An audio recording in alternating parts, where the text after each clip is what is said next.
अच्छा बिस्मिल्लाहिर्रहमानिर्रहीम। ऑलमोस्ट हमने ना अब हम सीएनएस फिजियोलॉजी और पैथोलॉजी स्टार्ट करें। न्यूरो अल्हम्दुलिल्लाह हमारी कवर हो गई है। अच्छा ऑलमोस्ट हमने सारी पैथोलॉजीज तकरीबन हमने कवर की हैं, जो ट्रेट्स वगैरह से रिलेटेड हैं वो सारी हमने न्यूरो के लेक्चर्स के साथ कवर कर दी हैं। बहुत कम पैथोलॉजीज हैं जैसे हेमाटोमास वगैरह, हेमरेजेस वगैरह हैं, वो हम कवर करेंगे। उसके अलावा जो ट्यूमर्स हैं ना, ट्यूमर्स वो डबल ए के जब पैथो के पॉइंट्स आप लोग रीड करोगे ना, अब वो रटे वाली चीज़ है ना, उसमें कोई कॉन्सेप्ट नहीं है कि मैं उस पर लेक्चर बनाऊँ वो ट्यूमर्स वगैरह पे। तो डबल ए के जब आप लोग पॉइंट्स रीड करोगे ना, वहाँ से रटा कर लेना, ठीक है। जो ट्यूमर्स वगैरह हैं डबल ए की पैथोलॉजी में, सीएनएस पैथोलॉजी में लिखे हुए हैं, ठीक है।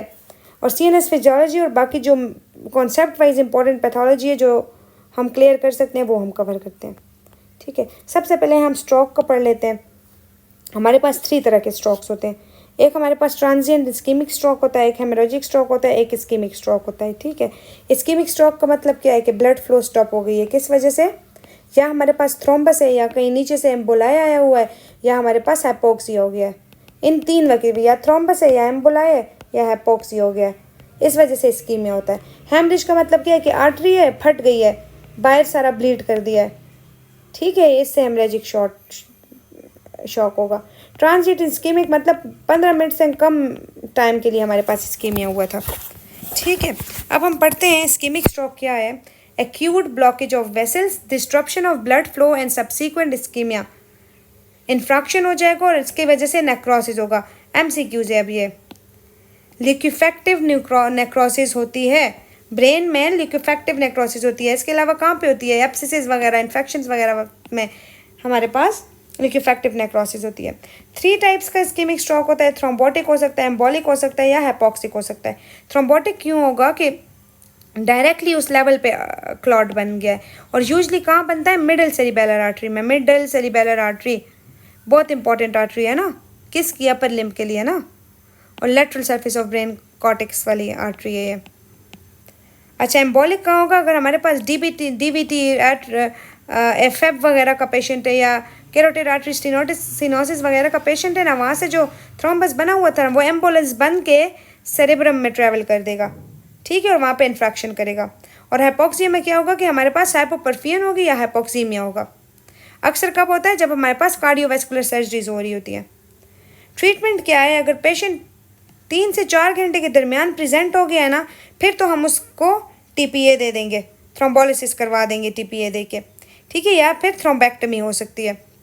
अगर इसके इतने टाइम के में प्रेजेंट नहीं हुआ तो उसके अलावा हम फिर जनरल मेडिकल थेरेपी पे पेशेंट को डालेंगे। एस्प्रिन, क्लोपिडोग्रेल, ठीक है, ब्लड प्रेशर कंट्रोल कर लो, लिपिड लोअरिंग एजेंट्स दे दो, स्मोकिंग सेजेशन कर लो, ठीक है। और हमारे पास जो रिस्क फैक्टर्स हैं, या एफएफ की वजह से हुआ है या स्टेनोसिस की वजह से हुए जो रिस्क फैक्टर्स हैं ना, उसे ख़त्म करो, उसे ट्रीट करो, ठीक है।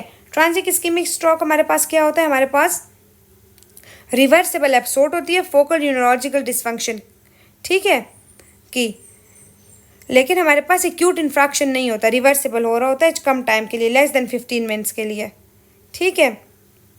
और इसका पेशेंट जो है ना वो हमारे पास एमोरोसिस फ्यूगस के साथ भी प्रेजेंट कर सकता है, मतलब ट्रांजिएंट वेन लॉस होगी। क्यों? क्योंकि रेटिनल आर्टरी का एम्बोलाई हो सकता है, ठीक है। ये हमारे पास ट्रांजिट इस्कीमिक था। तीसरा स्ट्रोक है हमारे पास हेमरेजिक स्ट्रोक। ये हमारे पास लेस देन 20% ऑफ पेशेंट में होता है, लेकिन सबसे ज़्यादा मोर्टेलिटी इसकी वजह से होती है। मोस्ट मोर्टेलिटी इस स्ट्रोक की वजह से होती है। हेमरेजिक स्ट्रोक ब्लीड करता है ना, उसकी वजह से सबसे ज़्यादा मोर्टेलिटी होती है।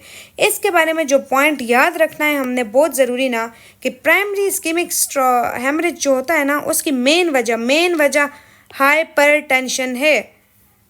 अक्सर पेशेंट्स आते हैं ना तो बीपी बहुत ज़्यादा हुआ होता है, उसकी वजह से, ये हाइपरटेंशन की वजह से। उसके अलावा स्मोकिंग, अल्कोहल, सिंपैथेटोमाइमेटिक ड्रग्स जनरली ये हैं, ठीक है। और सेकेंडरी जो है इंट्रापेरेन्क्राइमल हेमरेजेस की कॉज क्या है? Coagulopathy, sickle cell disorders, tumours, ठीक है, सेरेब्रल वेनस साइनसिस थ्रोम्बोसिस की वजह से, एवी मालफॉर्मेशन एटसेट्रा की वजह से हमारे पास हो सकते हैं, ठीक है। और पेशेंट प्रेजेंट कैसे करता है डिपेंड करता है कि कौन सा एरिया में ब्लीड हुआ है, ठीक है। उसके अलावा जनरल प्रेजेंटेशन क्या होगी? हेडेक, स्फेयर हेडेक के साथ बंदा प्रेजेंट करेगा।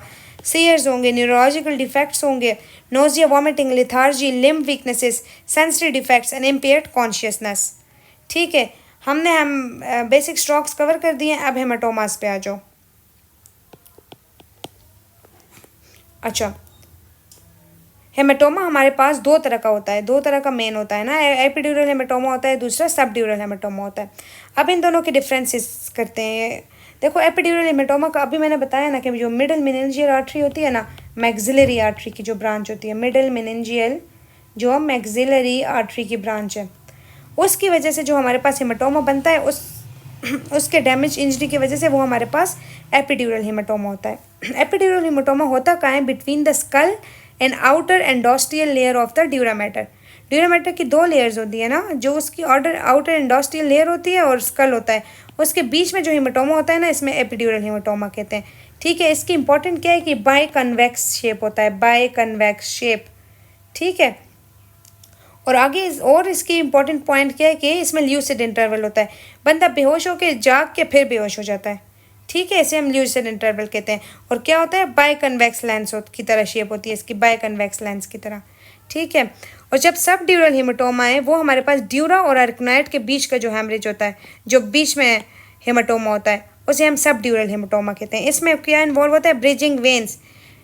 ठीक है, ब्रिजिंग वेन्स,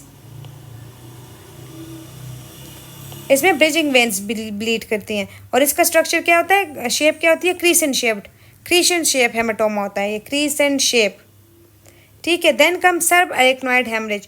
सब अरेक्नोइड हेमरेज का एमसीक्यूज कैसे आता है कि बंदे को हेडिक था, हेडिक है, सीएसएफ करवाया, ब्लड स्टेन सीएसएफ था, ठीक, बाकी भी सिम्टम्स वगैरह दिए होते हैं, बस ब्लड स्टेन सीएसएफ होता है ऑप्शन में। ठीक है, तो वो सब अरेक्नोइड हेमरेज होता है। सब अरेक्नोइड हेमरेज देखो हमने कहा था ना, अरेक्नोइड मैटर से नीचे सब अरेक्नोइड स्पेस है। ठीक है, सब अरेक्नोइड स्पेस में सीएसएफ तो है ही है, लेकिन अरेक्नोइड मैटर में क्या था? ब्लड वेसल्स थे, बहुत ज़्यादा ब्लड वेसल्स थे, मेन ब्लड वेसल्स जो सेरेब्रम के थे अरेक्नोइड मैटर में थे। सीएसएफ अरेक्नोइड स्पेस में, अगर हमारे पास इस अरेक्नोइड मैटर वाले वेसल्स डैमेज हो गए तो सीएसएफ में ब्लड आ जाएगा ना, तो इसीलिए सीएसएफ ब्लड स्टेन होगा। तो सब अरेक्नोइड मैसेज हेमरेज में सेरेब्रल आर्टरीज है ना, वो कॉमनली ब्लीड करती हैं। क्यों? क्योंकि सेरेब्रल एन्यूरिज्म हो जाता है, बेरी एन्यूरिज्म वगैरह हो जाता है ना, उस वजह से सब अरेक्नोइड हेमरेज कॉमन है। अच्छा, इसके अलावा जो इम्पोर्टेंट पैथोलॉजीज़ वगैरह थी ना, वो हमने, वो ट्रेक्स की पैथोलॉजीज़ हैं वो सब हैं। ठीक है, और ट्यूमर्स वगैरह हैं वो हमने तकरीबन कवर कर दिए हैं। ट्यूमर्स को छोड़ के ट्रेक्स वगैरह हमने कवर कर दिए हैं। जो ट्यूमर्स की पैथोलॉजीज़ है ना, वो डबल ए के पॉइंट से आपने रटा करनी है, रीड करनी है, वो एस्ट्रोसाइटोमा वगैरह। ठीक है, अब थोड़ी सी फिजियोलॉजी पे आ जाओ। तो फिजियोलॉजी में हम क्या क्या कवर करेंगे? सबसे पहले हम करते हैं कि हमारे पास किस किस टाइप्स की नर्व फाइबर्स हैं। ठीक है,